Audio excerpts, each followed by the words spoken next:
नमस्कार।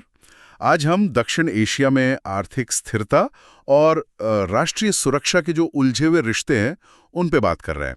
हाल में कुछ चीज़ें हुई हैं, जैसे व्यापार पर नए शुल्क लगे, सीमा पर तनाव बढ़ा, तो ये मुद्दा फिर से सामने आ गया है। हमारे पास एक विश्लेषण है, इसका शीर्षक है दक्षिण एशिया, सुरक्षा और आर्थिक एकीकरण। तो चलिए देखते हैं इसमें क्या है। हम ये समझने की कोशिश करेंगे कि इतनी सारी संभावनाओं के बावजूद दक्षिण एशिया अपनी पूरी आर्थिक ताकत का इस्तेमाल क्यों नहीं कर पा रहा है, और इसमें सुरक्षा की जो चिंताएं हैं वो कहाँ फिट होती हैं। मतलब स्रोत तो साफ कहते हैं कि आर्थिक तरक्की और सुरक्षा ये दोनों साथ साथ चलते हैं। हाँ बिल्कुल। और यहाँ दिलचस्प बात यह है कि ये जो क्षेत्र है दक्षिण एशिया, ये दुनिया के सबसे कम आर्थिक रूप से जुड़े हुए क्षेत्रों में से एक है। यहाँ का जो आपसी व्यापार है, मतलब साफ्टा के तहत जो होता है, वो इसके कुल अंतर्राष्ट्रीय व्यापार का सिर्फ 5 से 7% है। सिर्फ 5 से 7%? जी हाँ। अब इसकी तुलना जरा यूरोपियन यूनियन से कीजिए, जहाँ ये करीब 45% है, या आसियान देशों से, वहाँ भी 22% है। अंतर तो बहुत ही बड़ा है। ये तो वाकई चौंकाने वाला है, खासकर जब हम सोचते हैं कि दुनिया की लगभग 25% आबादी यहीं रहती है, लेकिन जीडीपी देखें तो सिर्फ $5 ट्रिलियन, जबकि यूरोपीय संघ की 18 ट्रिलियन है और उधर नॉर्थ अमेरिका की तो करीब $25 ट्रिलियन है। बिल्कुल, यही सवाल है। स्रोत यही बताते हैं कि जो सार्क देश है, उनके बीच अभी आपसी व्यापार सिर्फ $23 अरब का है, जबकि जो असल क्षमता है वो कम से कम $67 अरब की है।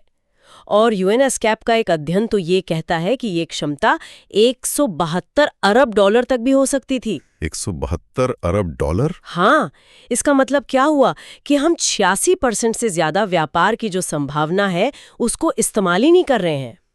और इसमें भी बांग्लादेश में तो ये 93% तक अप्रयुक्त है, पाकिस्तान में 86%, नेपाल में 76%। मतलब बहुत बड़ी क्षमता है जो बेकार जा रही है। और इसका एक बड़ा कारण शायद व्यापार की लागत है।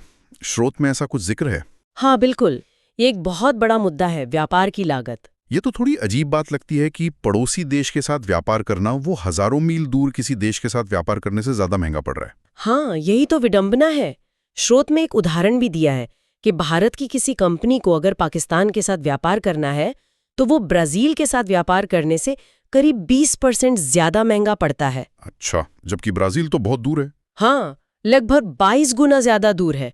तो ये जो इतनी ज्यादा लागत है ना, माल की कीमत का लगभग 114% तक। 114%? हाँ, ये क्षेत्रीय मूल्य श्रृंखला बनाने में एक बहुत बड़ी रुकावट है। मतलब वो जो सप्लाई चेन होती है ना रीजन के अंदर, उसकी तुलना में आसियान में आपसी व्यापार की लागत सिर्फ 76% है। और हमारे यहाँ ये इतनी ज्यादा क्यों है?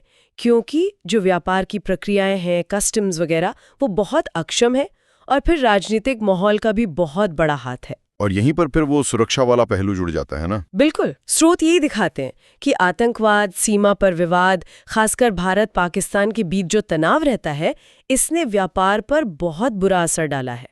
आंकड़े देखें तो 2018 में इन दोनों देशों का आपसी व्यापार करीब $2.41 अरब था। हाँ? और 2024 में ये घटकर सिर्फ $1.2 अरब रह गया, आधे से भी कम। और पाकिस्तान से जो भारत को निर्यात होता था वो तो लगभग खत्म ही हो गया है। 2019 में वो करीब $550 मिलियन का था, और 2024 में सिर्फ $480,000, मतलब $500 मिलियन से भी कम। बाप रे, इतना ज्यादा असर? हाँ, और ये असर सिर्फ इन 2 देशों तक सीमित नहीं है, पूरे क्षेत्र पर दिख रहा है। क्षेत्र का जो व्यापार से जीडीपी अनुपात है वो भी 2024 में घटकर 42.94% रह गया। विश्व बैंक ने भी 2025 के लिए विकास दर का अनुमान पहले 6% बताया था, अब घटाकर 5.8% कर दिया है। और व्यापार घाटा भी तो बढ़ा है शायद? हाँ, वो भी बढ़ा है। 2022 में बढ़कर $339 अरब हो गया था। तो इन सब के पीछे अगर आप देखें तो रणनीतिक नीतियों की कमी है, और सबसे बड़ी बात आपसी भरोसे की बहुत कमी है।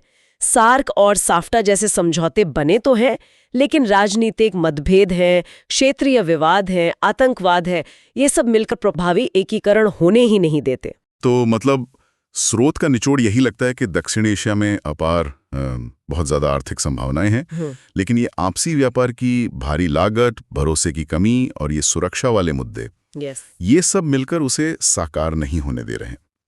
आर्थिक तरक्की और क्षेत्रीय सुरक्षा, ये वाकई एक ही सिक्के के दो पहलू हैं। अलग नहीं किया जा सकता इनको। बिल्कुल, और ये हमें एक बहुत अहम सवाल पर सोचने को मजबूर करता है। जैसा कि स्रोत भी इशारा करते हैं कि क्या सदस्य देश सच में अपने आपसी झगड़ों को, अपने द्विपक्षीय विवादों को एक तरफ रखकर आपसी व्यापार को बढ़ाने के लिए कुछ ठोस कदम उठा सकते हैं? वो कौन से कदम हो सकते हैं जिनसे इस क्षेत्र की जो ये विशाल अप्रयुक्त क्षमता है उसका ताला खुले और उसका फायदा यहाँ के आम लोगों तक पहुँचे? ये एक सोचने वाली बात है।